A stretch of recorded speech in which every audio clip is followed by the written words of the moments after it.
a.m. game show, folks.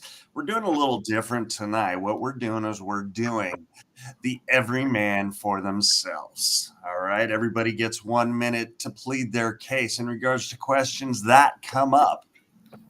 Gentlemen, gentlemen, gentlemen, plead who you are. Let's go. I am Sports Nut, aka Corey.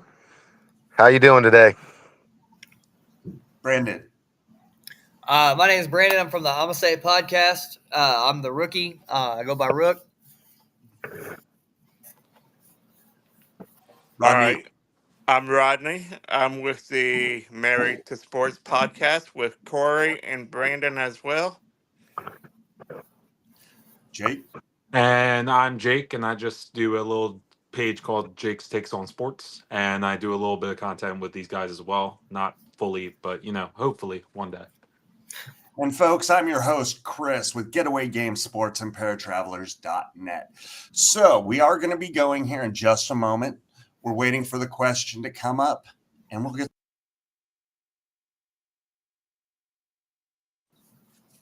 Let's go.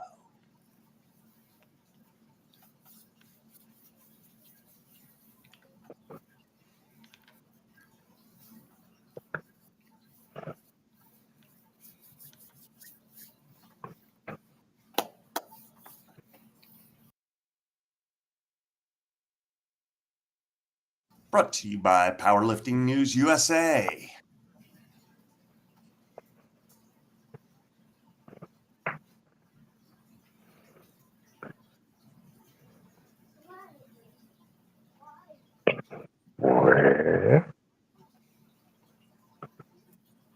It's quiet. There we go, folks. Ooh. Greg Popovich or Phil Jackson? Cut one. Okay, I'm gonna go with this first, if you don't mind. Corey. When you've got Phil Jackson, Greg Popovich, two of the greatest, I say, the greatest coaches in the NBA history. Phil Jackson, I will say, having Michael Jordan and having Kobe Bryant, two of the best players ever to play the game, did not hurt. Greg Popovich, though, he had he put the team together. He had Duncan, he had Robinson, but he had the international flavor. Tony Parker and Manu Ginobili. The man just could coach. But if I had to cut one, I'm gonna cut Popovich because Phil Jackson, what is it? Three peats. So I mean, you can't say much about that. 20 seconds. So my cut is Popovich. I'm taking Phil Jackson as the coach. I am done. Copy that. All right, me. All right, so I completely disagree with you right here. I'm gonna cut Phil. Greg Popovich, yeah, he only did win 5 championships, but if you look at the culture and what San Antonio did, I think they had one of the, if I'm not mistaken, one of the highest percentages at home at like 97%. Some of you can double check me later. And for him to sustain that kind of success without Kobe, without Shaq, without Jordan, without Pippen, without Rodman, without all those players that he had, he turned Parker into what Parker became. He turned Ginobili into what Ginobili became. He turned Tim Duncan into what they became. Kobe was drafted out of high school. They knew he was going to be a star coming out. Shaq, we saw Shaq coming from a mile away at LSU. So it wasn't hard. Yeah, he got put in situations, but he 15 didn't have. seconds. Coach Pop had a harder road and still got 5 championships out of it. So the culture that he set, I would Greg Pop over Phil Jackson any day. Nice. All right. Rod or Jake? Rodney, you can go if you want, bud. I'm going to take Greg Popovich, and it's very close here for me. It's a hard decision, but Greg Popovich, when he decided to step down from the GM and become the coach, we didn't know what to expect. He was the leader among men. I mean, when they had the bad seasons, he took the team and did bonding stuff with them and formed that team. It's very hard to underestimate the power of the man the leader that he was. And I just feel like, yeah, he had Duncan, he had Manu, he had David Robinson, but you know what? Ultimately, if he got those guys to buy in, so for me, Seconds. buying in, those players buying in for the long term success, and him staying with that one franchise till he retired, it says something because Bill changed coaching jobs a few times. Give me Popovich for that reason. Time's up. Cool. All right. So I am going to give the slight edge to Greg Popovich. Understand that Phil Jackson ran the triangle offense and was very revolutionary to that degree. But at the same time, when you look at Greg Popovich, he was a family man. He made that team a family, and he got those guys to buy in. You always heard things when it came to Phil Jackson butting heads with players. You didn't really hear that much when it came with Pop.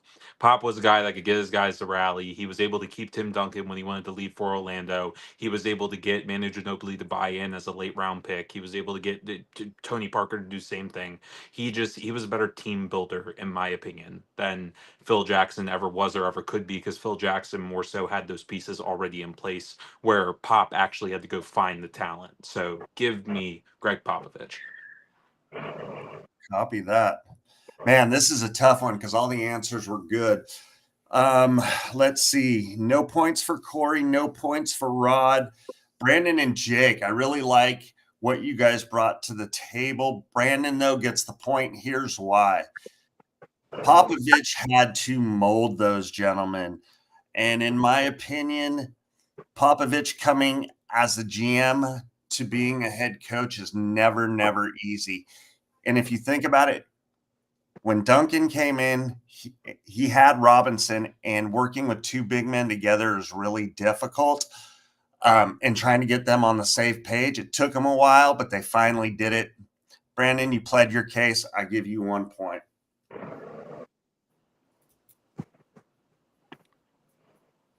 Thank you, sir. You're welcome. Rod will be first next, guys. Which is the best sports league? NBA, NFL, Premier League, or MLB? Hmm. You know what? I'm gonna go with the NFL. Sustainability, the play on the field up to this year has been the best. We've had great talent. You see the great teamwork.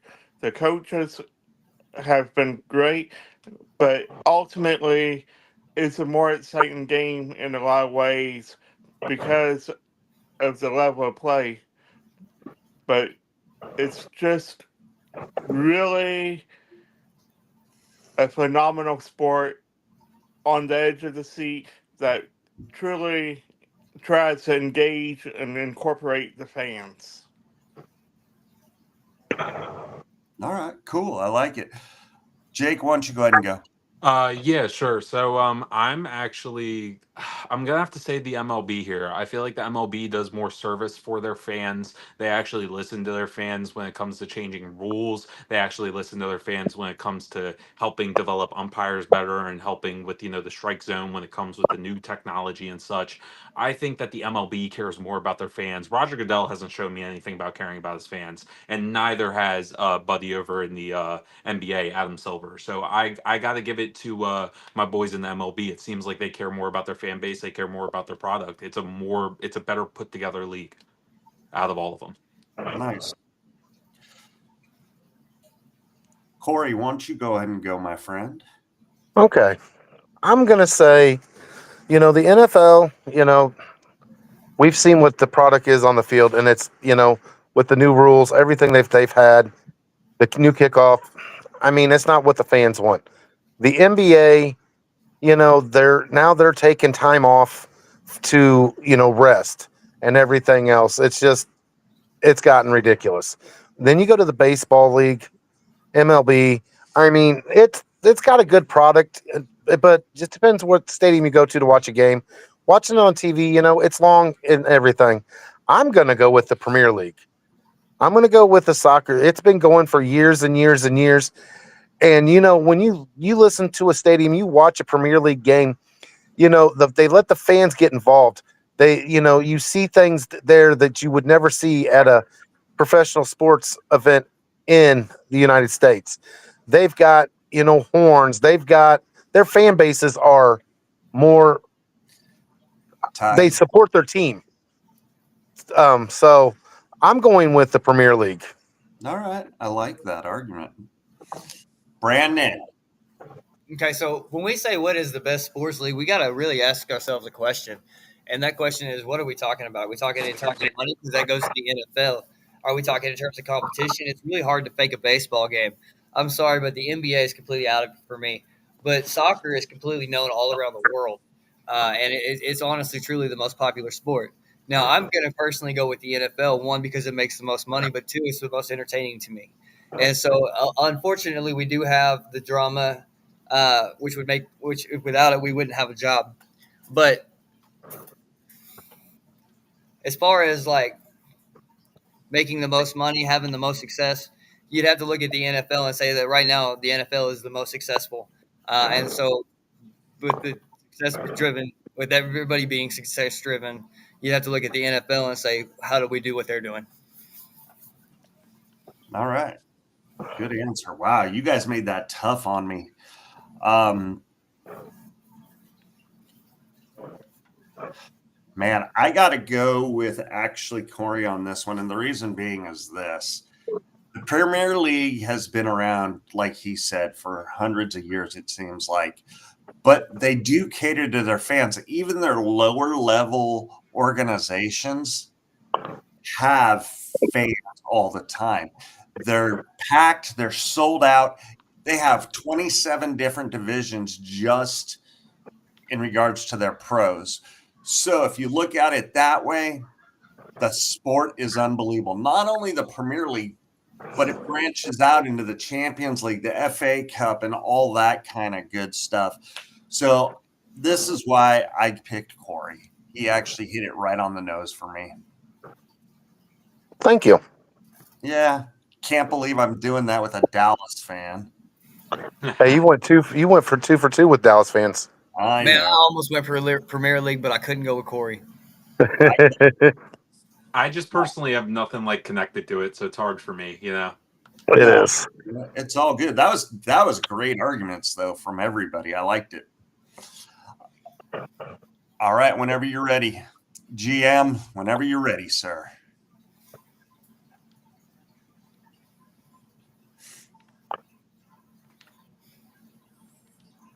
Brandon, we'll have you go first this one. Okay. Yeah, let the rug cook. I like it. Let the rook cook. Gonna have to make a shirt out of that, Brandon. That's what Yeah. the Buccaneers have been saying the whole start of the year at Buka. What's Let the rook cook. Oh, all right, here we go. Crosby or Ovechkin? Man. Who's better? Wow. Why'd All right. y'all This do is this to this is me? going to be really tough for me. Both of them are really good players. I'm going to give Crosby the edge just a little bit. Um, and to be honest with you, I can't even tell you the stats or anything to even tell you why. I grew up. Um, Crosby was he's just a dog, man. Just watching him play, he's fast he plays both sides. He's fast. Uh, Gets his teammates involved. Always seems to be in a good position. Always seems to make the right play. And yeah, I take Crosby. Fair enough. Corey. I'm gonna go Ovechkin here because Ovechkin has just been a stud since he got into the league. And it's not just in the NHL. In the offseason, he goes over and plays in his home country too. So this man's playing almost 365 days a year, and you know hockey is not an easy sport. It takes wears and tears on your body, and he's done it at the highest level. Sid the Kid has too. Don't get me wrong. But I just have to go Ovechkin, that whatever, because like I said, this man plays not only here in the states, he plays overseas. So that's my point. Cool, cool, cool. I like it. Let's Rod. This is not my best suit right here, but you know, I'm gonna have to go Ovechkin. Yes, the kid came in early, so I think Ovechkin did too, early age. But ultimately, Ovechkin's goal scoring. Correct me if I'm wrong. He surpassed Wayne Gretzky. You know what? You're You right. complete. You go past the great one. That makes you one of the best. I can't say anymore because I believe once you hit that standard, you're automatically one of the goats. Fair enough. I like it. I like it. Jake, you ready, sir? Yes, sir. Not only, and I'm going with Alexander Ovechkin, and this isn't even a question. The only person that you can even mention in the same breath as the greatest hockey player of all time, not even just NHL, hockey player of all time, Wayne Gretzky, the only person that you can mention is Alexander Ovechkin. He scored a hat trick to break the record against the Chicago Blackhawks. If that doesn't say greatness, if that doesn't say a moment cemented in history that every single person that was alive for that day is gonna remember, then I don't know what else to tell you. It flat out, it's Alexander Ovechkin. It's not even close. The dude has over like 1,000 points, and he's been playing for barely any more time than Gretzky ever did. So, and he plays year round, as was stated before. So, I believe it's not even a contest. This isn't even a conversation. Interesting. Interesting. Um, Brandon, Corey, sorry, you guys are out of this one. Rod, you stated you made your statement in regards to Ovechkin. So did Jake. But Rod, I think that Jake in this case did a good job. I have to agree with him in regards to he has played less games, if I'm not mistaken, and has the scoring record over Wayne Gretzky. Not only that, but Gretzky is my favorite hockey player ever, and Ovechkin took him on and took him out. Let's just be honest there. So, Jake, you get the point, sucker. Thank you, sir. You're All right, can we at welcome. least agree that Crosby is a better, well-rounded player? He is a great scorer, but Crosby was more well-rounded. Okay, well we could say that, yes, but Ovechkin, like when you come to like the levels, like he's the only guy that's even close to that level of just scoring prowess. And Wayne Gretzky was still like top 10 in assist, or I just, led the league in assist, and he he has the most points ever. Like dude, it's not even close. I just wanted to see if I can get you to agree with me. You did. Maybe a team Man, player, Jake. I don't know. I just not a Crosby fan. Maybe it's just because I liked Ovechkin a lot more. Just the way he played, he was harder, grittier, in my opinion. But that's just me. It was tough. Yeah, It is a tough one. great question too, because it really threw us all off. Yeah. It took me. I was over here like, no way. Hey, here we go. You all ready? Yep. Yep. Do you think the players should have more power or the owners have more power? Ooh, man. Corey, why don't you go ahead and start that off? Oh, thanks. Hey, anytime, I'm a giver. I figured. When it comes to should the players have more power than the owners, I'm not a big politician here, but you know, I think it should be equal. Um, the players are what puts the fans in the stands, but the owners are the ones with the money paying the players. They need to learn how to get along and come to an agreement where it benefits both. Because if your fans are happy, your fans are coming, you're both going to make money. We just want to see exciting baseball, basketball, football, whatever the sport be. We want to see it. But, I think both should have an equal part in it. I don't think one should have more power than the other. We've seen when the owners have too much power, and then we also see when the players have too much power. I mean, look at this. I mean, the Dodgers have a $1 billion payroll. I mean, you've got the highest paid player in baseball, and you've got the highest paying club in baseball. Oh, yeah. So I mean, Good argument there. So you're going with equal, not picking player or owners? no, it should be equal. Equal. All right. Okay. Hmm. Yeah. That's interesting. Okay. Fair enough. Equal. He went outside the box. Yeah. All right. Jake, you're up. Well, I think honestly, after everything that we've seen, how teams like perform better when they have a better trust in their front office, I feel like honestly the players should have more say. And I feel like that say equates to power. So that's kind of like the aspect that I'm putting it in here. So I think that the players should honestly have more power when it comes to the say because they're playing every single game. This is a long season. Let's not forget. And these guys get Tommy John. Some of them lose like feeling in their arms throughout the rest of their life. Like there's a lot of stuff that these players go through. And I know that they're paid very well, but at the same time, those guys are out there and putting their bodies on the line every single night. So I got respect for that. I think those owners sit up in their boxes and they're all cushiony. They're making money no matter if this guy's hurt or not. So give me the players on this one. Fair enough. Fair enough. Thank you. Players. Sorry, just writing this down. Oh no, you're good. All right. Brandon, let's go. Again, I think you got to ask a question with this question. What sport are we talking about? Because if we're talking about the NBA, I think the NBA players have way too much power. The fact that you can sign a 5-year deal and leave the next year is crazy to me. Football, you can't do that. Baseball, you can't really do that. And so I think the players in the NBA have too much power. If you look at the NFL, to be honest with you, the owners have too much power. But what are you really going to do? You can sign that CBA, but honestly, because of it, now we have a lack of production in football. Players are getting hurt all the time because they're not in football shape; they're just in shape. And if we look at, if you look at uh, baseball, they seem to have it right. I mean, they pay the players what they're worth. They, however much money you got, there's no salary cap. So I think baseball's got it just right. So I think it depends on what sport you're looking at. Fair enough. All right.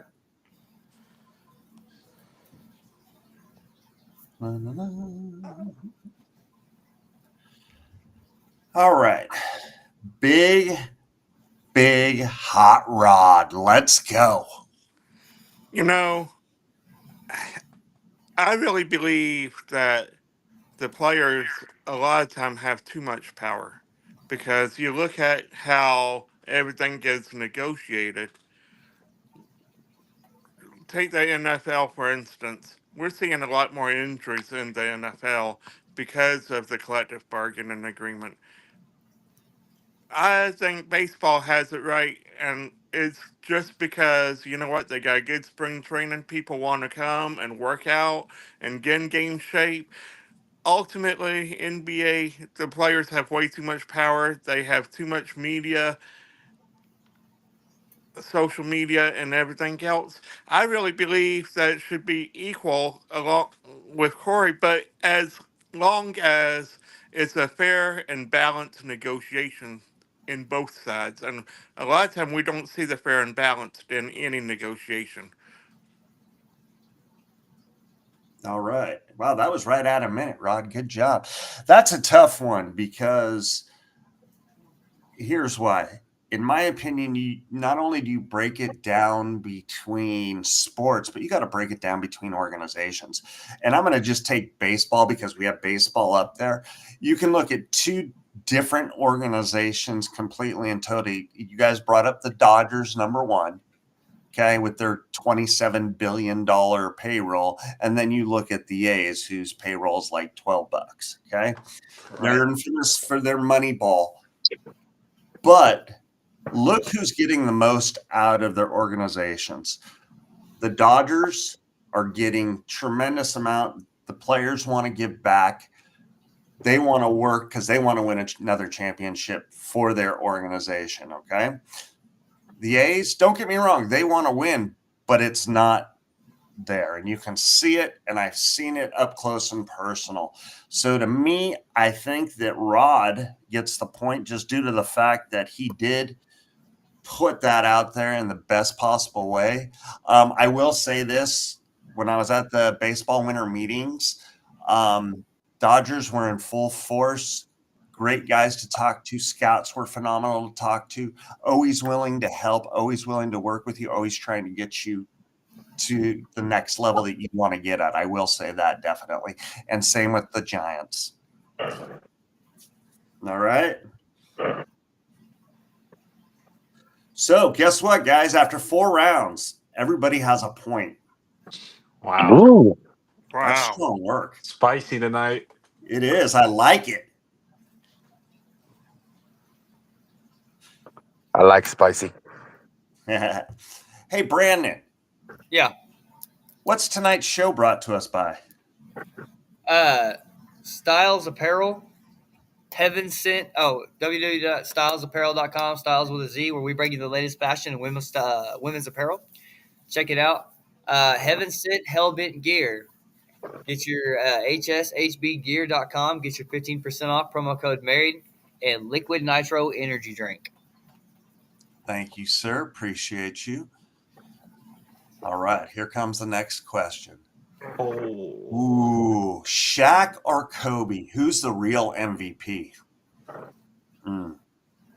Man. Can I go first on this one? Yeah, go right ahead. Awesome. All right.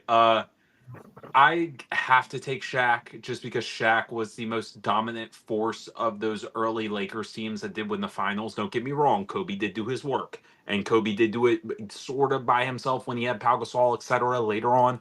But Shaq left LA and still won. He won in Miami. He was able to secure another ring. I know that Kobe ended up with more at the end of the day, but those beginning like first 2 3 rings, you got to put those on Diesel, bro. He was averaging 30 a game, 12 rebounds, and he was doing that against some of the best bigs of all time. He was in the West with KG, Tim Duncan, you name it. This dude was doing it against all of them. So give me him just based on the fact that he helped Kobe win those first 3 rings. All right, Rod. can I go next? Oh, go ahead, Brandon. Go ahead. Oh, I'm taking Kobe, and it's not even close. Now, I understand when Shaq got the MVP because of all the triple doubles, and I get that. When you're big on the board, you do get that. But Kobe really carried those teams. And when Shaq left, Kobe didn't miss a beat. He still continued on thriving. Kobe was also scoring 32 points a game in the finals. Okay, he just didn't have a triple double. And that's why Shaq got the MVP. Shaq stole the MVPs from Kobe. You watch the film, you go back and watch the film. Kobe was the one really doing the work. Now, Shaq did a great job on the defensive boards, and he did a great job getting Kobe the ball. But no, that was all Kobe driving those. That's why Kobe ended up with 5 and Shaq only ended up with 4. Dang. All right. Eh. Here we go. Who's up? Corey or Rod? I'll let Rod go. Oh, gee, thanks, Corey.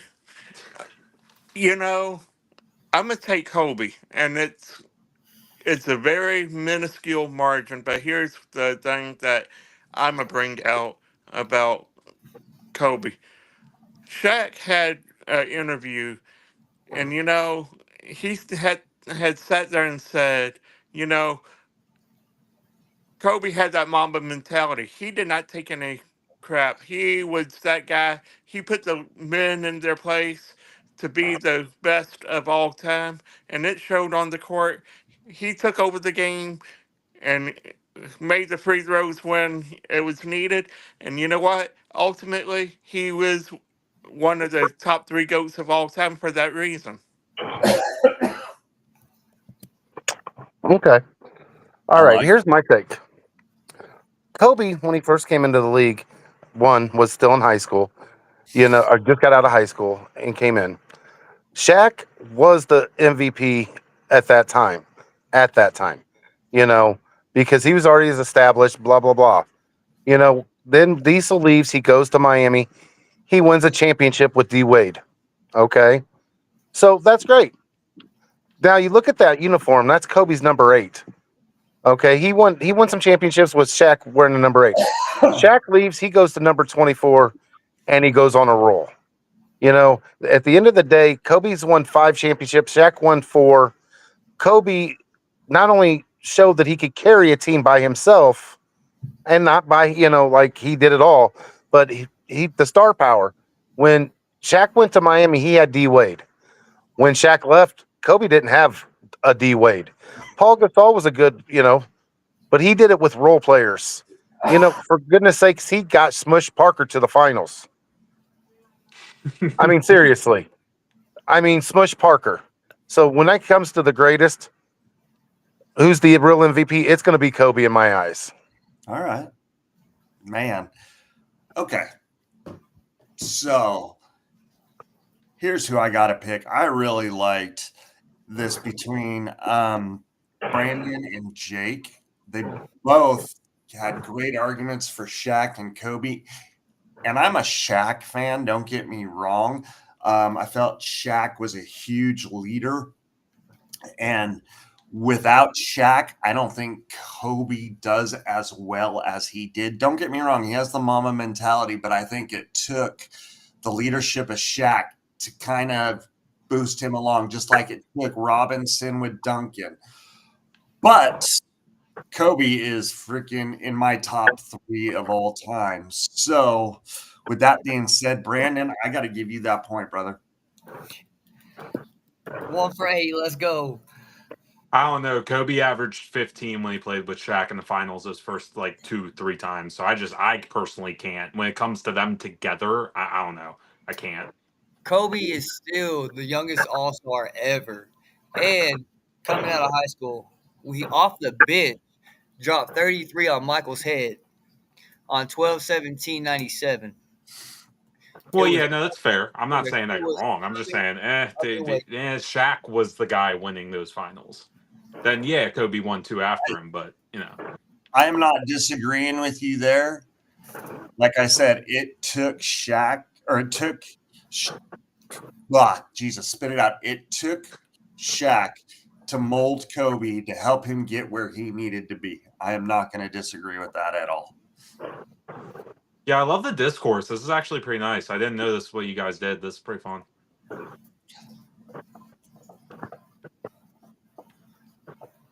Oh no. Old school NFL or new school NFL? Ooh.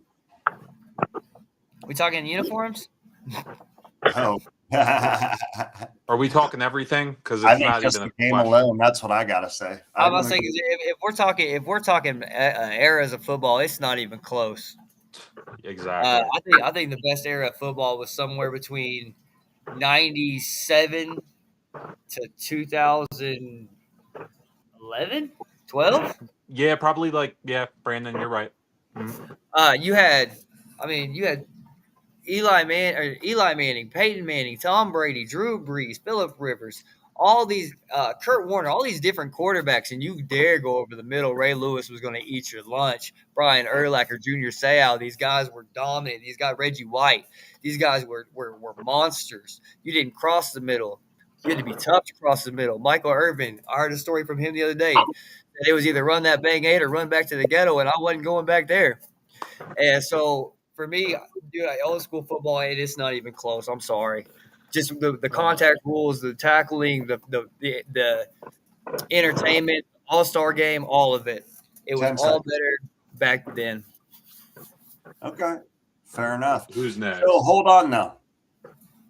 What is your cutoff for old school and new school football? The rule changes. Okay. So tuck rule. Let's say the Tom Brady rule. Okay. Tuck rule. Sounds good. I like that. So that was 2006, right?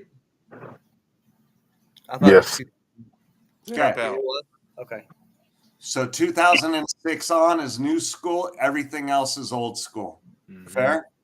Yeah. Brandon, do you want to recant anything since we just kind of made that a stipulation, or are you good with your thoughts? I mean, I do think that the Brady Manning era was still elite, even though they weren't trying to protect the receivers. Seeing those two go at it made the game ultimately probably the most entertaining it probably had ever been. Cool. I'm a big fan of the quarterback, and seeing those two go at it, it still was electric. Cool. Let's go with Corey next. Old school, new school. I'm modern era, old school. I'm not even touching the modern era. There's they've taken away so many rules. As a coach and as a player, it makes me nauseous. I mean, they're just a couple steps away from turning it into flag football. I'm sorry, but the old school, if even Pat behind, 2006, when you go farther back, you go Tony Dorsett, you go Roger Staubach, you go Joe Montana, those quarterbacks, Dan Marino, they knew what it was like to get beat up on a daily basis. They were tough as nails, and as if you were a receiver going across the middle, Michael Irving had said it right. You go across that middle, you're going to get hit. Um, those guys just there's not even close. Like Brandon said, it's not close. The old school era dominated. Not only was it fun to watch, it was entertaining. The fans were more into it. The players, there wasn't, oh, I can't hit you because that's not the hit zone. Are we serious? Hit Mhm. zones, and we wonder why people are getting injured now. So my thing is it's the old school. There's no comparison. Period. None. I agree. I agree there. I like that answer. All right. Hot Rod, where you at? You know, I'm going to say old school, and it ain't even close. And I hate agreeing with everybody here, but you know what? Dan Marino, Mark Clayton, Mark Duper, you had Walter Payton, Barry Sanders. You know, they knew their body. They worked out. Walter Payton had one of the most insane workout regimens you could ever have. And he was one of the best of all time. He stayed healthy. You know, people took care of their body more back then, and the game was actually more, like I said before, it was actually more intense on the field. Close games, hard hitting. You could actually hear the hits on TV back then. And honestly, John Madden, Don Shula, Bill Walsh, some of the best coaches of all time were in that era too. I agree with you. Big Jake, what do you got, my friend? All right, so I'm going to take it a little bit of a different direction. I still agree. I'm going to go old school, but I'm going to take it in a little bit of a nostalgia trip. Because let's think about this. When you think about football, you think about John Madden. There's literally a video game named after the guy. When you think about football, the building grounds are off of those guys who laid their lives on the line and played every single down super hard and took those brutal hits, and that before these rule changes. And that's when football used to be fun. That's when football you could actually have fun with. You can't have fun with it anymore. It's not as fun as it used to be. Back in the day, you were able to actually hit each other and you were able to actually, make plays on the football. Nowadays, they help the offense so much. It feels like it's more to sell tickets than sell memories. And that's just why I think that the old style of football, when you have one of the best quarterback classes of all time with Elway, Marino, etc., like the 80s to 90s, you can't beat it. It's not even close. There's no conversation. So yeah, you can get anything past 2006 out of here. So for me, this is another tough one, guys. That's great arguments by all four of you. Thank you very much for making this so easy on me. But Anytime. you know, you've all given great arguments, something a little different from each of you. Sorry, Jake, I gotta boot out the video game. I know that it's the Madden video game. I love the take, but I gotta boot that out. Sorry, brother. No, that's Um, understandable. I thought it was yeah, a great take, though, Jake. I do think it was a no, great I take. liked it. I Nice. liked it. Brandon, I'm booting you just because. Uh, this Typical. one's between Corey and Rod, and for me, I think they said it best. Was they brought up Marino, they brought up Duper, they brought up Montana, and I'm not just saying that because of Montana. I'm saying it because it's the truth. I mean, we could go as far back as Paul Horning, Nitschke, Bart Starr, as well as Bob Lilly with the Cowboys. I mean, let's be honest, they're Randy Whites. Then you got Len Dawson. Then you got Namath, so on and so forth. Okay. Alan Page. Yeah, Alan Page. Exactly. I mean, if we keep moving forward, the one thing for me, though, is quarterbacks could take a hit back then. And let me tell you, they took some hits. And if you truly watch some old video, you can truly see these guys take these hits. And this point will be going to Corey just because he did bring that up in regards to the quarterbacks taking these hits and getting just destroyed and then popping back up like it was nothing. Yeah, back then, unfortunately, or nowadays, if you look at a quarterback wrong, I mean, for criminy sakes, you can't even if you land on them too hard, it's a penalty now. Oh, I know. Sneeze on Patrick Mahomes and see what happens. That's all I I got to just say. talked about the greatest linebacker, and greatest quarterback to ever play the game, Yeah. and the greatest Yeah. rivalry. You got Brady and you got Lawrence Taylor. They played between the 80s to the 2000s. It's not even a question. They're the two best players to ever do it. They both played in that era. So it's I like, feel like it's I not got even beat because close. of my age gap. No, Nah, you're good. I'm just kidding. I'm I just like. kidding. I All feel right. like I should have got the point because I said Chris's favorite coach, Bill Walsh. Hey, you gave a great argument, but I just thought Corey was a little better. That's all. I know I'm busting the Oh, we're just San playing. Yeah, Fran this is fans. fun. I'm having a good This time. is great. I love it. Oh yeah. All right. Oh, who will have the better career, Luca or Cooper Flag? Oh, Are man. you kidding me right now? Corey, do you want to go first, sir? Since you got the I, last pick. I, I will go first. Here's the thing: Luca is playing for the Lakers. Obviously, I'm a Laker fan. The only thing is, it took Luca to get traded to the Lakers, and we've seen with LeBron that the Lakers nowadays aren't the Lakers of old. They're not getting the players around these guys that they need to, like they did with Magic and Worthy and Kareem, and they're trading players away. They got Doncic. I agree. He's one of the best players there is.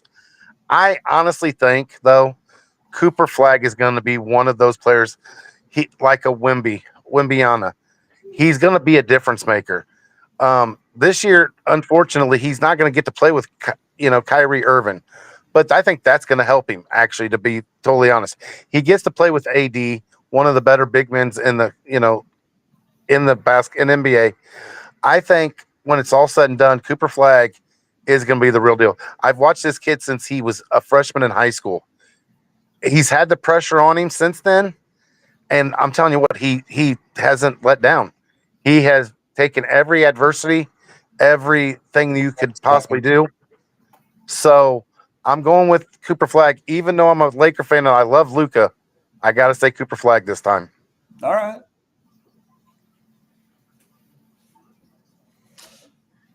Brandon. I'm gonna go opposite. I'm gonna say Luca, and it's not even because I think Cooper Flag is going to be in better shape. I think if Cooper Flag was on a better team, I think he could have a better career. Unfortunately, with everything that's going on in Dallas right now, I think Cooper Flag is going to be handcuffed. And so it's really hard to see after Mark Cuban leaving what that franchise has done. I mean, you traded a phenomenal talent away, and you got lucky. You got lucky by getting Cooper Flag. Now, can he be a game changer? Can he change the franchise? Maybe, but is ownership going to allow that to happen, or are they going to continue to get in the way? Because if they can continue to get in the way, I see the Lakers being dominant once again. Copy that. Nice. All right. Here we go. Jake. I just think that you honestly have better organization trust with the Los Angeles Lakers at this point because of how the Mavericks did Luca. So I think that the Mavericks are kind of letting their GM ruin things for them. And I honestly think that Cooper Flag has a ceiling of a Kevin Durant, but it's going to take time to see that. And I like the way that he plays. I think he honestly plays. He's like vanilla Kevin Durant. It's crazy. It's like watching Larry Bird again as a young rookie, like the way that I've seen him come up through high school and such. But Luka Doncic literally broke some of Dirk Nowitzki's records, and he was only there for like 6 or so years, 6, 7 years. Or no, like 5, 6 years actually. So he took them to a finals. He broke a lot of Dirk's records. I mean, is there really much more to say about him? And he's going to go on and break a bunch of Lakers records. Let's not forget, he's one of the greatest scorers of this current generation. So I feel like it's not even close. I think that Luca will be remembered for being an all-time scorer, as Cooper Flag will be remembered as being like 10 what seconds. they got for Luka Doncic, basically. Cool. All right. Hot Rod. You know, A this is legend very knows. interesting. I'm not real sold on Cooper Flag being a one and done player, but ultimately he has performed at every level. And you know what? The main reason they traded Luca was he was not in shape. I mean, let's be real. He didn't want to work. Cooper Flag wants to put in the work, and I think he'll have a better career because as long as he stays humble and hungry, he will be the best asset for the Mavericks. Now, Luca had a lot of injuries. He also was out of shape all the time. They talked about his game shape. You're not going to have that problem with Cooper because he is that guy. He is the, and I'm not comparing him to Kobe Bryant when I say this, but he's that Kobe Bryant Mamba mentality type of player where he likes to take over. He don't shy away. But ultimately, it comes down to injuries, and I think Lucas already had the injuries and out of shape so much that he might not get back in shape. Okay. No, he did. He did drop and is in the best shape that he's been in his NBA Yeah, career. and those media people, they lie so much. Oh my God, Luca literally barely looked different in 5 months. I'm sorry. No. All right. So here we go. So Flag went to my least favorite college basketball team, Duke. All right. Least favorite of all time is Duke. Go Tar Heels, by the way. And Luke, Oh, you know what? He is a shape. It's round. We all know that, and that's what we love about him. Is he moves kind of swiftly down the court. You know, we feel a little 3.5 earthquake like me running down the court. And you know, the best arguments came out of both Brandon and Jake, but I'm going to give Jake the point because I thought that his argument was a little better in regards to Luca. Thank you, sir. I just one more personal thought. Just I really think that like just Cooper Flag's great, but Luca, dude, he was breaking Dirk's records like in only a few years. That's ridiculous. You know what kind of scoring output that is? Good lord. Hey, can I get 2 minute break, guys? I gotta go do something real quick. Go. okay. Thank you, guys. Be right back. Yup, no problem. Who are we brought by together? Who's our advertisers? Oh, yep, go for it, Brandon. This episode is brought to you by Heaven Sent Hellbent Gear. Go to hshbgear.com. Get your 15% off with promo code MARRIED. Styles Apparel, Styles with a Z. Get your latest in women's fashion. And Liquid Nitro Energy uh, contract me or Getaway Sports at I'm gonna say it podcast. You All can right. find me, Sportsnut, at Sportsnut17 at TikTok, Sportsnut.17 at Instagram or Facebook. And I'm also on the Married to Sports podcast. And I'm Rodney at Hot Rod Silent Sports. You can find me at there on YouTube. You can find me at Hot Rod Silent Sports on TikTok and on the Married to Sports podcast with Brandon and Corey. Jake. All right. Well, yeah, I guess just I do Jake's Takes on Sports on TikTok. That's my handle on there. If you guys want to check it out, I just do predictions and personal thoughts on the games every week. So, if you guys like stuff like that, then, I'm your guy. Oh, but I Um, also support the Married to Sports podcast. Almost forgot that. I think we're good there, Chris. all right. I am ready. Looks like Dodgers won. Even Go figure. He said, speaking of predictions, They're they're buying a championship. yeah, yeah. Yep. Oh, I bet you Megan's well, it's mad. because that kid didn't take that. It's because that kid didn't take that hit. Oh, That hit Oh, him. yeah, snap. exactly. Super Bowl predictions, folks. So, do we want to just go Super Bowl or do we want to go NFC, AFC championship into the Super Bowl, gentlemen? What do you want to do? I think Super Let's go Bowl to the be easier. What do you championship guys in the think? Super Bowl. I got I one. would say, Rod. however you guys want to go.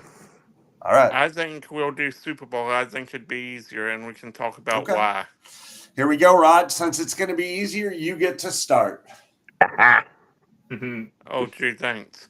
Hey, My anytime. Super Bowl prediction is changing a little bit from the beginning of the season. I had Detroit and the Ravens.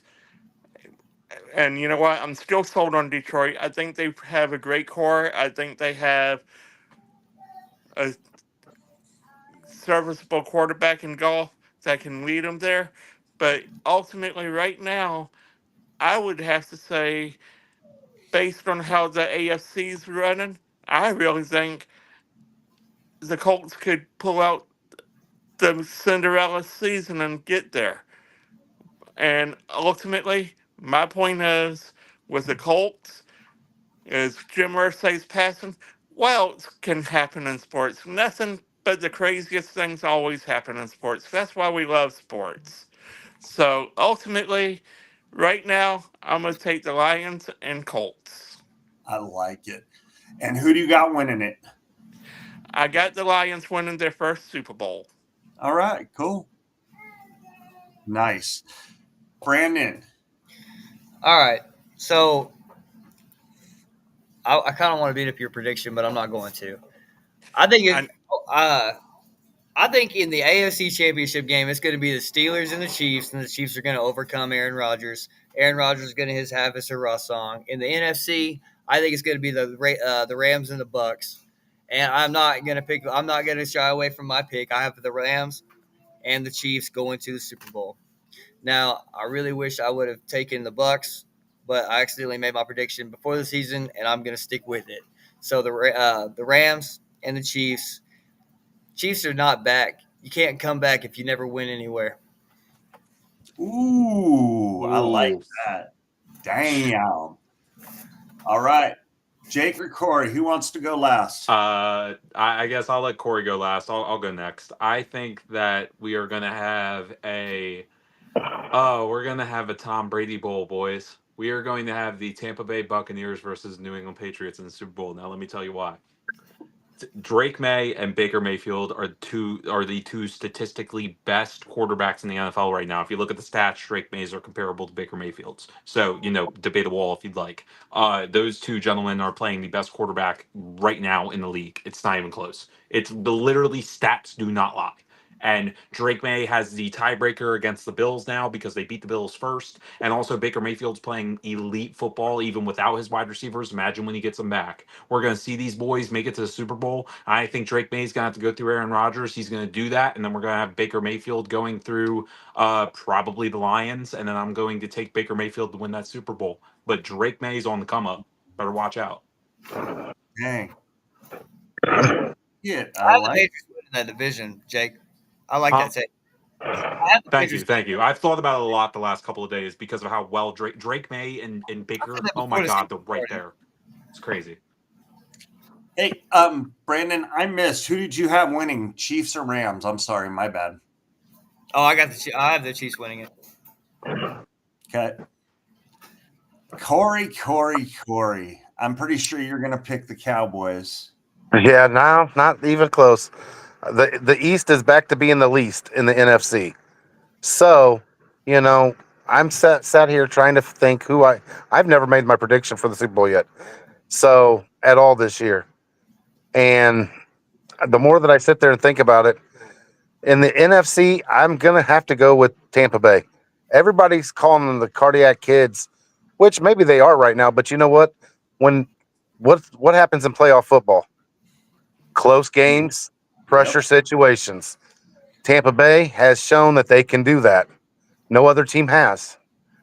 So winning last second, oh well, that's usually what it takes in the playoffs. So in the NFC, I've got Tampa going. In the AFC, I've been going back and forth, going back Oh, and forth, going back and forth. And I'm going to take this prediction, and I don't know why, just a feeling. I say Buffalo makes it back to the Super Bowl. I know Josh Allen. I know they have kinks in their armor, but I think when Milano gets back, and I like James Cook, if they start using their tight ends like you should be using them, Josh Allen's going to be fine if he stays with little turnovers. So I've got Tampa Bay and Buffalo, and I've got Baker Mayfield winning his first Super Bowl this year. Interesting. Man, you guys make this tough. This one's real tough because as of a week ago, my predictions were completely different. Um, I did have, who I'm not going to say anymore, but right now I've got personally the Bucks and the Lions in the NFC Championship, the Colts and the Bills in the AFC Championship. Um, and then I've got the Lions playing the Bills in the Super Bowl, and I took the Lions. So, as you can tell, who else took the Lions? My That would be boy, Rod. Hot Rod. I got to go with him. We got to stick together. Let's go. Let's go. Hot Rod gets that point. I would like to see the Colts, though, just because of what they've been going through, what's been going on. I do have to say that's going to be interesting to see if they can do that. If Daniel Jones and Jonathan Taylor can pull that out, let's go, Colts. That would not be a surprise, but Who advances to the World Series? Ooh, man. 2-0 for both teams. Seattle's up 2-0 going into Seattle. The Dodgers are up 2-0 now going back to LA. Yeah, so I think the teams that you just said that are 2-0, I've been watching the games, and that first game was close with the Brewers. I think if that kid takes that pitch, I think that's a different outcome. But because he didn't, I don't think the baseball gods are going to smile on him very well or on that team. I think the Dodgers are just too much.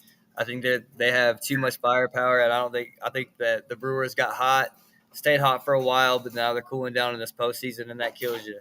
I really do think that that whole hit by pitch, I think that really did mess up the rest of the series. Yeah. The, on Really fished. on the other side of it, the Mariners. I thought the Blue Jays were going to win. The Mariners just look like too much. Cal Raleigh's out of his mind right now, and to see a catcher be like that, it kind of reminds me of the Subway Series with Mike Piazza. I really wanted to see Mike Piazza come out on top of that, so I'd like to see Cal Raleigh do the same. Seattle over Dodgers. I like it. All right. Rod, you're up. You know, both 2-0 teams are the strongest, but it takes one pitch to change the complexion of a game. And ultimately, Brandon is right. If the Terrain had taken that hit by pitch, it might have been a different outcome. We don't know that for sure, but it could have been. Ultimately, I have the Dodgers squeaking it out in 6, and I still have. I like the Seattle Mariners. I like the story. They haven't been to this World Series, and you know what? Cal Raleigh and that pitching staff, they're working well together. Ultimately, that's going to be the kicker.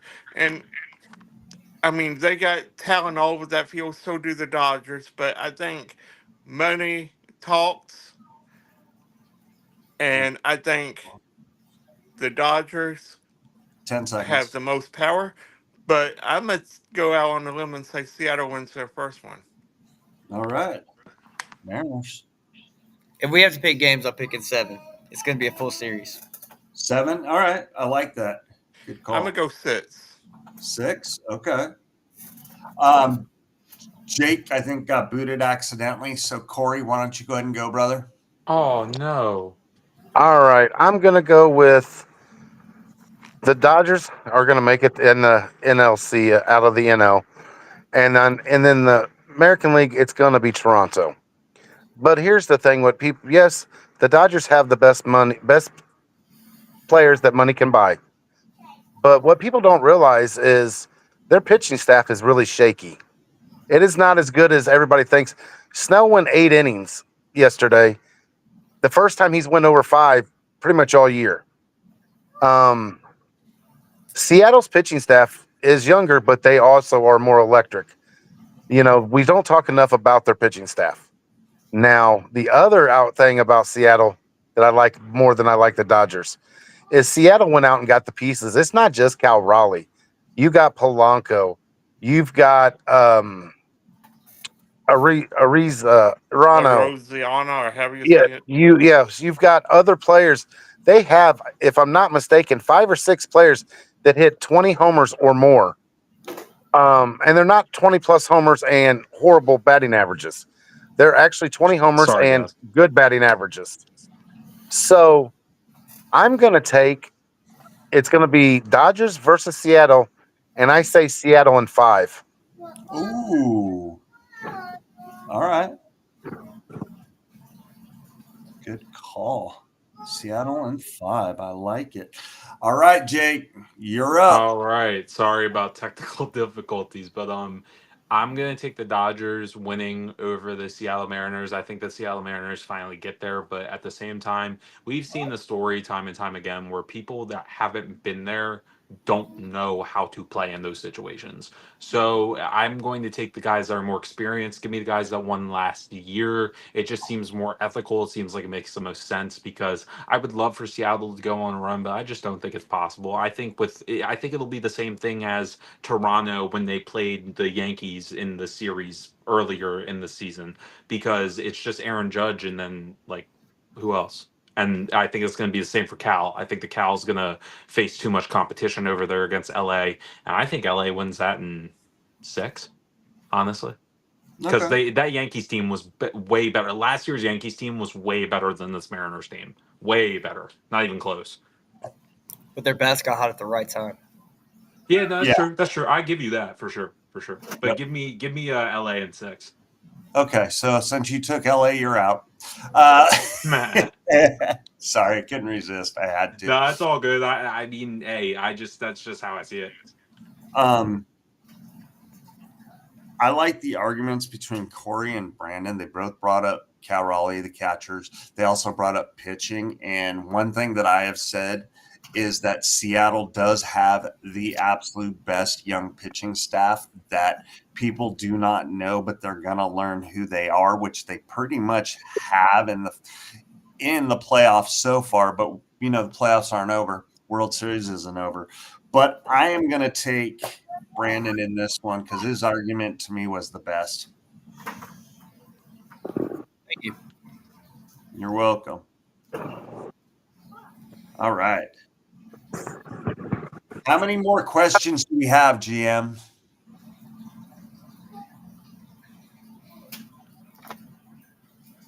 While he's coming up with that, who will win the NBA's MVP? Oh man, this is a tough one. This is a very tough one. Y'all care if I start? Go ahead. Go for No, All right, cool. host, we have 2 questions left. it. Thank you.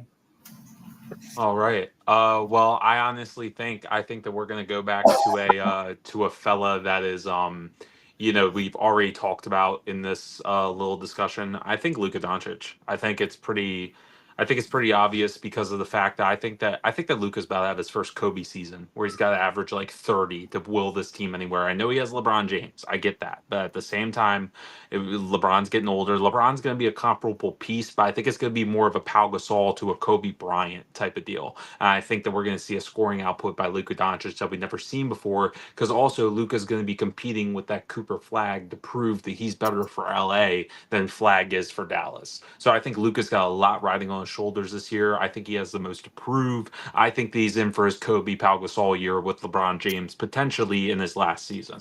So give me Luka Doncic to win this MVP. I don't even see an argument right there. Plus, they don't have enough talent outside of LeBron and Luka. Luka's gonna have to drop 35 a game. By the way, like it's not even a question. I like it. All right. Corey? Let me go last if I can, please. All right, that's fine. Hot Rod, you want to go, sir? I can go. All right. You know what? ultimately right now, this is too early to call, but I'm gonna go Luka. I'm not Luka. I'm gonna go Nikolai Jokic. And because you know what, last season they had a lot of controversy. They fired GM and coach, and they brought in the new coach. And you know what? Honestly, they addressed off season moving players that didn't want to be there and got the better fits for him. I think you're going to see Luka Doncic, and not Luka Doncic, Nikolai Jokic get back to that MVP form and possibly win a championship. All right. Brandon? So back to back set of track. Let's go. SGA is going to win it again. SGA is also going to win the finals again. And I'm gonna tell you why. For the last 3 years, he's gone up in games played, 68, 75, 76. Minutes per game, he's actually gone down from 35 to 34, and he's scoring more points. He went from 30 to 32.7. His ability to contort his body and get to the free throw line, the and ones, those are big. He plays both sides of the ball, which is huge. He gets his team involved. So I think the Young Thunder team, with the help of their GM on down, is built from the bottom to the top, and I think SGA is going to continue to carry his team and just get better. And he's still continuing to shoot over 51%. He went from 51 to 53 back to 51.9. So his ability to do everything that he can do, I think he's going to be a dominant force in this league. We might see him year after year after year. I like it. Nice. Oklahoma City. All right, Corey. And I'm You a have All right. sledgehammer or not? I am going to go back to somebody we've already talked about in this so far, and it's not Luka Doncic. I'm going Victor Wembanyama. Yeah, Wemby. We're just going to say Wemby. And the reason I'm going with Wemby is 7'5". I think this is the year he added some weight. He's going to stay healthy. He's going to take San Antonio to the playoffs in the West. He's not only going to win the MVP, he's going to win the Defensive Player of the Year award and probably the rebounding championship. I just think he's going to be a dominant force. Do I think they're going to make it to the finals? I can't say that, but I will say he's going to turn around and he's going to average 25 and 12. And then you got to add his assist in there. This guy is going to take over this year finally. I believe that. He's got pieces around him now. He's got good pieces around him. Stephon Castle, Harper's they picked up Harper. He's got pieces to work with, and I think he leads the San Antonio Spurs back to the playoffs. So for that, I'm giving it to Wemby. All right. Man. Jokic and Wemby, I really like. HGA, I like too. Last part knockout. All right. Man, this one's tough. You know what? These questions have all been phenomenal. GM, I just want to tell you that. Hell of a job. Excuse me, guys. Hold on. Hell of a job. This is how my voice sounded the other day. Sorry about that. Here we go. So I am actually going to take Corey with this one because I was going to pick Wemby as well. I thought, just had a gut feeling when this question came up. This was the first person that I thought of. Don't get me wrong. HGA was number 2. Doncic wasn't really a thought, and the Joker kind of wasn't on my radar, gentlemen. So Corey, I'm going to go ahead and go with you because you chose the same guy I would have. Yeah, like I said, I don't expect him to, Ooh. Okay. Oh man, oh, dude, what is yo? He's going crazy Oh, with these questions. all right. Yo, So yo, I'm let's going to get give dude. Round of everybody applause. These questions are crazy. a quick 10 seconds, 15 seconds to really think this through. Because this is the hardest question I think that we've had in any of these. And I think all our answers are going to be phenomenal, regardless of what it is. It's a two-part knockout, okay? Just so everybody knows that. All right.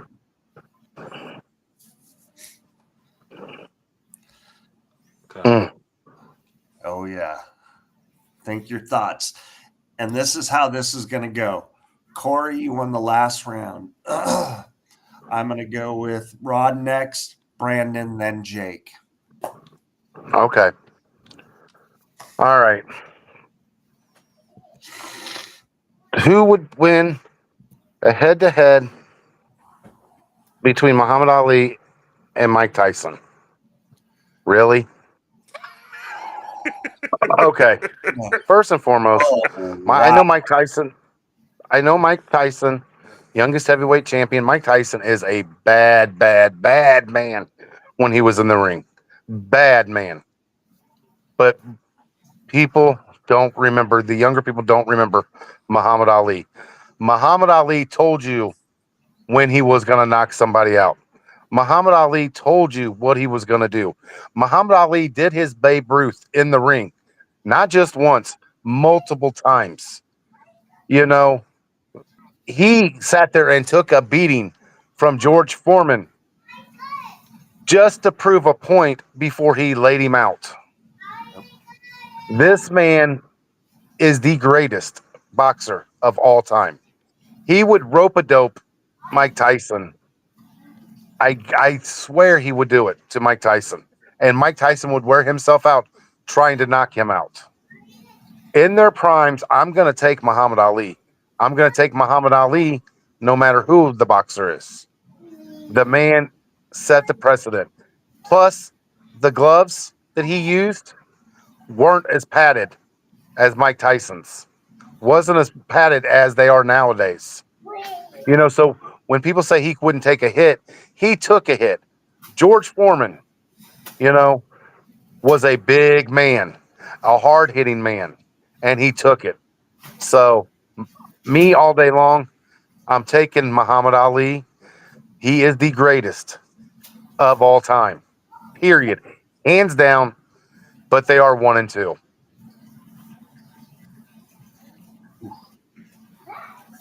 All right, Hot Rod, you're up. That's a tough hat to follow right there. You know what?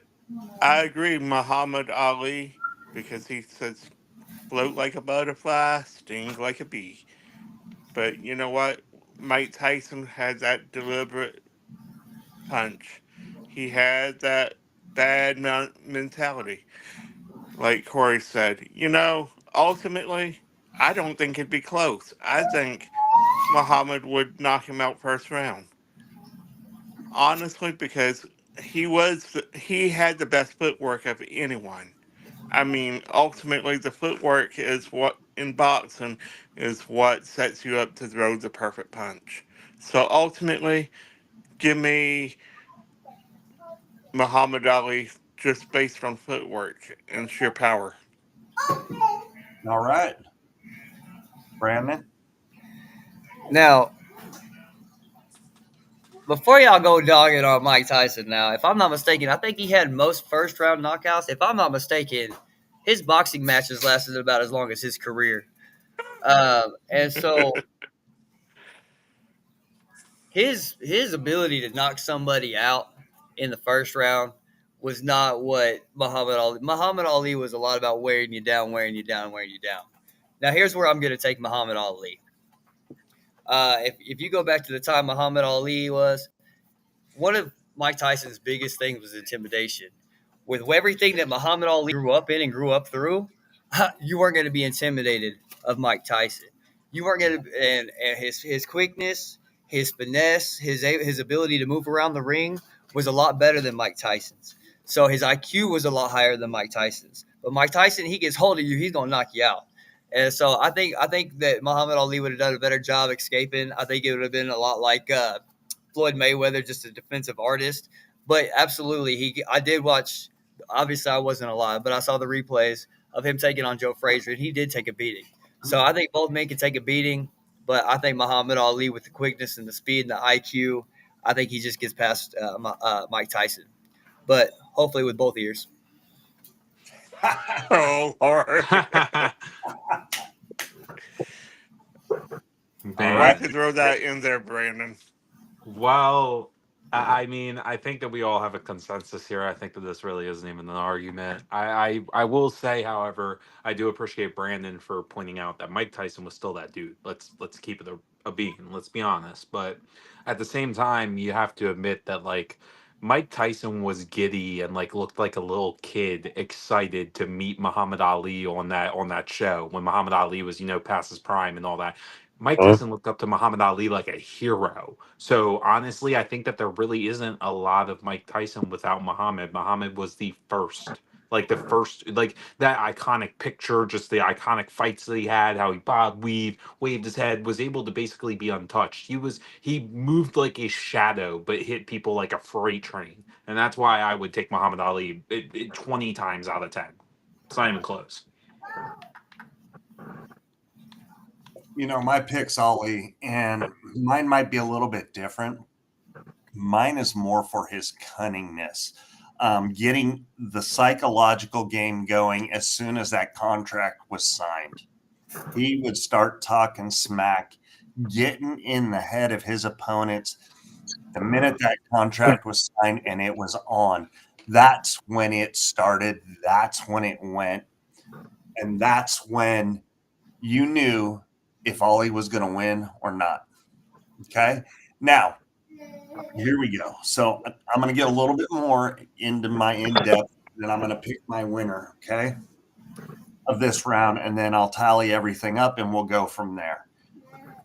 With Muhammad Ali, if he gets through the first round with Tyson, if they box, let's be honest, Ali is going to eat him alive because Ali can take hits like nobody else. Tyson, I don't really think that if it went into the later rounds, his jaw would have been able to handle getting hit by Ali. Ali hit hard as hell, and he was quick as hell, and he would have just sliced him up, in my opinion. So, with all that being said, I think the best argument was actually a tie between Brandon and Corey. But if I'm going to give it overall, I got to give it to Corey. Phew. That was a tough one. So basically, what this boils down to, folks, you ready? Sorry, I had to stand up a second. Corey with 4 points, Rod with 2, Brandon with 2, Jake with 2. Your winner of the winner take all, every man for themselves event in the GM game show is the old man, Corey himself. Thank you. All Thank you. right. Thank you. Good job. Hey, all of you guys, great job. Thank you for making me have to think. That was tough. That last question, it was. I feel like the last question wasn't that tough. I just feel like it was more so like, like how, like you got to give Tyson his credit, but where do you do it? It's almost impossible. Brandon, Brandon took a thought of mine because, after I got done, I thought of it. But talking about the way Tyson, you know, Tyson was, I mean, that one punch and ending in the first round, you know. But what most people don't realize about Mike Tyson is at the beginning of his career, the guys that he fought, unfortunately, weren't even anywhere near the class what Muhammad Ali fought because he had an aging Holmes, he had an aging Spinks. Yeah. It's not his fault. It's just like, doing eras of different sports. It's not Mike Tyson's fault that some of the people he fought was, way less talented. But he didn't play around with them. He got them in and out. And Yeah. that's what makes a good boxer for me. He didn't sit there. You never saw until Buster Douglas, you never saw somebody take Tyson to his limit. No. And, you know, that was that was the key for me. And Muhammad Ali, after he lost his first fight, he when he came back, you know, he was still rusty like Tyson, but he didn't let it affect him like Tyson let his first loss affect him. So And there's one different thing ears, though. a lot of people forget about Ali. He fought 15 rounds, not 12-round fights. Yes, lighter So, gloves too. yes. Oof, I What? like that. I like it. Ah, That's awesome. I'm going to say it. I'm gonna say it. That is cute. That's what's Uh, up. I like that. yeah, that's pretty cool. Hey, I'm just happy I won the first one. Thank you. It appreciate.